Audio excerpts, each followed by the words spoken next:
Hello, everybody. It is Friday, and I went outside, did a little snow shoveling this afternoon.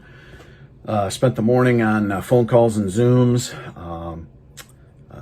Interesting. Yesterday, I posted a Facebook thing about my effort to get the governor to talk childcare, and I'll talk more about that next week because other things happened today. But I noticed some comments that were basically, why are you bothering with this? We've got COVID stuff. And you're absolutely right. And we're going to talk about COVID stuff. But people need to realize, you're out there hopefully listening, we have a lot of things on our plate. Issues that were sitting there before COVID hit are still there.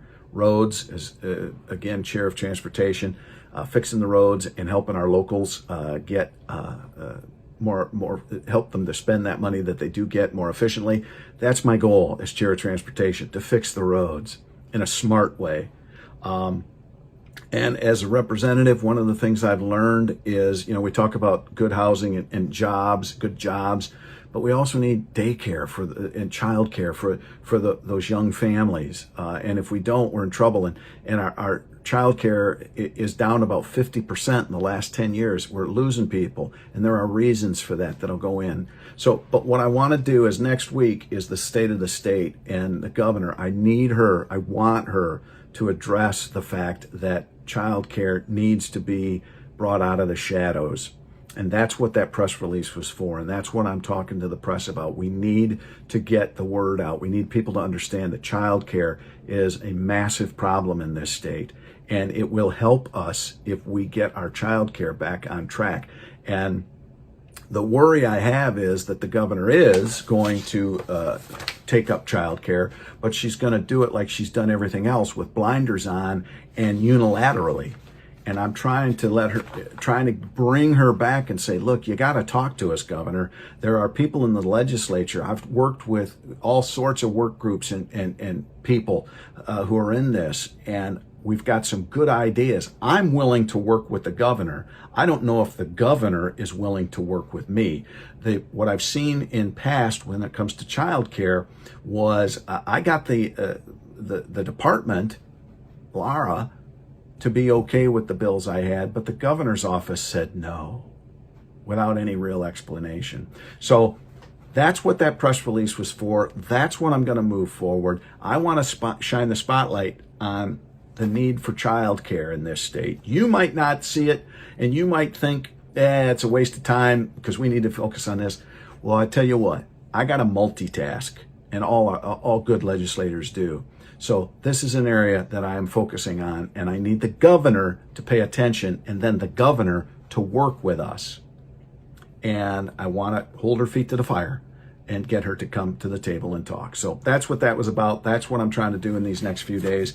And I want you to know that I can multitask. Oh my Lord, have I got lots of stuff to do. But we have to multitask. We can't be one issue or we're going to sink even more than we have. So just know about that. I want to talk about restaurants today. Restaurants, understand this too. Restaurants and bars are not the only small businesses in this state. We got lots of small businesses that are hurting, especially in the smaller communities, because, people just aren't shopping. We've got a pandemic. We've got crazy lockdown orders. We've got crazy restrictions about how many people can be in a business, because people obviously are too dumb to follow common sense rules, I guess. I don't know. But restaurants and bars have become the poster child for our governor's unilateral, heavy-handed handling of COVID. So last week, I'm talking with some people in the restaurant biz, and one of the things they say is, we got to open up at least 50% capacity, if not 75, because we got to make up for all the lost time that we've been idled, or we're going to lose people like crazy. So the governor said 50% minimum. We got to have 50% minimum, 25%. And 100% or 100 people maximum, and a curfew of 10 p.m. because you got to come in when the streetlights come on. So Michigan, as I understand it, is the only state that doesn't have metrics for when these things can happen. It's when the governor and her group have decided it's okay. And All these other states are wide open with their restaurants. They have restrictions. They have common sense things in place. And those restaurants and those bars and those small businesses, those states are doing so much better than the state of Michigan. Why? Is it because we're dumb? The people of Michigan are dumb and our administration is smarter and they know more? Come on. So this whole thing with restaurants today and the curfew, again, they're truly the poster child of how our small business is being hurt. And, you know, again, when I talk about that and small businesses and people losing their jobs and all of this and the unemployment situation that is a total screw job, and our suicide rate, I know is going up. But when I asked the head of DHHS and I asked Dr. Khaldun, our state's top medical official, what's the suicide rate? They go, well, we don't know. Make a few freaking calls and find out, because the decisions you're making here are affecting people in lots of ways. And if you don't know how those people are being affected, you are not doing your job. So I talked about HVAC the other day and how one of the concerns was going to be that she was going to make sure that all these restaurants had to have better airflow, because that's one of the things that helps prevent COVID. That's why it's safer to be outside. The governor has set up a $10 million fund for safer dining program, which will let restaurants and bars have their HVAC system be checked for optimizing their airflow and then helping them remodel or fix. And then they'll get a little sticker on the website that says, we're optimizing our airflow. $10 million, which could be going to paychecks and other assistance, but it's not. I'm just looking here. I can go on and on. This pause is not ended. The governor has opened up on February 1 restaurants, but not to a point that's going to actually make them any money and bring them out of this hole. So, maybe that was fine 8 weeks ago when she locked them down. Oh, I'm sorry, paused. When paused these things, but they missed Thanksgiving, they missed Christmas weekends, all that. They're hurting bad, and so are many other small businesses across the state. I know there's people out there saying, Jack, we know this. What are you talking about? Okay, understand this. I am not necessarily talking to the people who agree with me. I'm trying to talk to those people who think the governor, gosh, by golly, is doing the best. She's keeping us safe. I see the signs. Thank you, Governor Whitmer, for keeping us safe. I'm here to tell you that what the governor is doing is not all wrong. No, we have a pandemic. I get that. But what she's doing doesn't make sense. She is causing, I think, in the long run, a lot of harm that is going to take years to recuperate from.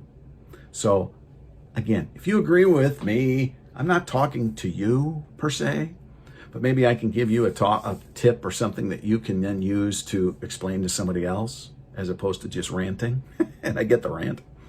But to you who just think, gosh, by golly, the governor's the greatest, please listen to reason as to why there are things she's doing and her cabal that aren't right. So with that today, good news. Robert Gordon has resigned as the head of DHHS. Now, Jack, that's cold. You're glad he's gone. You're right, I'm glad he's gone. Because I think the guy, I don't know, I'll give him this bit of a slack. I don't know what the governor made him do or told him to do. Maybe he was just a yes man and did exactly what he was told. But I saw Director Gordon testify multiple times in front of our COVID committee, and he's kind of an arrogant guy. I remember when Senator Lasada asked him a question about, well, why didn't you change course in the nursing home situation sooner? Why didn't you protect these elderly? Why didn't you, those kinds of questions? And his answer after a pause, I guess we were busy. I wanted to, So, Robert Gordon, I don't know where you're going, but don't let the screen door hit you on the way out, okay? Thanks, bud. If you need help with your luggage, call. And again, talking about the economy, our December unemployment was up. It was at 7% in November. It's 7.5%. We're hurting out there. Another DHHS thing, the vaccine rollout. I know there's a lot of squawking about that. You know, oh, the feds aren't doing this, the feds aren't doing that. Well, talking to some people in the industry, the feds have been consistent. The forms haven't changed, so you could fill it out, how many you need, that sort of thing. The deadline to have it in is like, you know, it hasn't changed. Tuesday every week, you got to have the new date in. And we deliver them on this date, so you get what you asked for, et cetera, et cetera. So that's the consistency. What I'm hearing from some of the locals is, you know, it's hard for us to plan and do things because, we don't know exactly when and how much we're going to get, so it's hard to get volunteers and that sort of thing. Another thing is, even some of the smaller medical people, they don't even know when they can get these vaccines.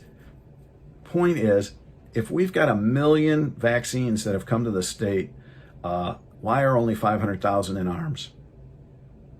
Gosh, by golly, maybe they could be doing it better. Let's see here. I'm getting long. I'm trying to keep these to a little shorter. State of the state is on Wednesday. And remember, I've talked about the budget. The governor is going to squawk about the budget. The legislature, we are hateful people. We want children to die, old people to starve. We want dogs and cats to, get raggedy. I mean, that's what we're going to hear. Remember, the power of the purse is what we have. And what we're asking the governor to do is listen to us for a change. And we do that by not just saying, oh, yeah, right, we'll write that check for you. So get ready. There's going to be some squawking and some squealing, but we need to do that because that's how we get the governor's attention. She can propose all sorts of things, but if she doesn't have the cash to do it, there's an old saying, money talks and walks.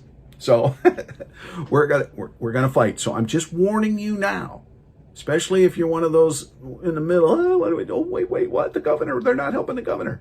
Understand that that's where we're at because she won't talk to us. And that's why I'm putting out press releases, is because I want to make sure the governor knows that we need to talk about childcare in a substantive way. All right? That's a lot. Whew. Friday. Get out and enjoy the northern Michigan if you can. Cross-country ski, go for a walk, snowmobile, whatever you can do. Enjoy the weather. I think it should be a nice weekend. All right, I'll be back on Monday. Next week, State of the State, lots going on. It's getting busy again. So I'll talk to you then. Keep all your government officials in your prayers, local, state, federal, and I'll keep praying for you and our great state and our great country. All right? Good night.